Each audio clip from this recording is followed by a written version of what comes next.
Hi guys! Ayan, so nandito na tayo sa Terminal 3, waiting for Ma'am Ellen PH.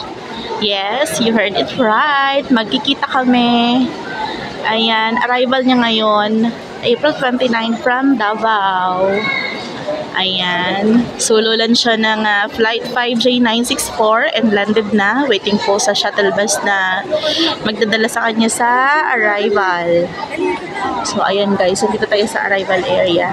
Si Boss Aro ay kumuha ng cellphone kasi naiwan yung cellphone niya sa parking sa sasakyan. Ayan. So, ayan ang sabi ko na landmark kay Ma'am Ellen, yung Philippine National Bank. Ayan, dito siya lalabas guys. Ayan, dito siya lalabas. Yan, dyan siya lalabas. So, kasi yung kabila po ay international yon. Ayun.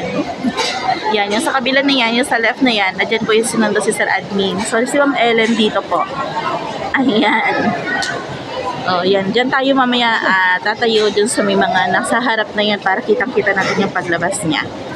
Ayan, see you na beat, madam.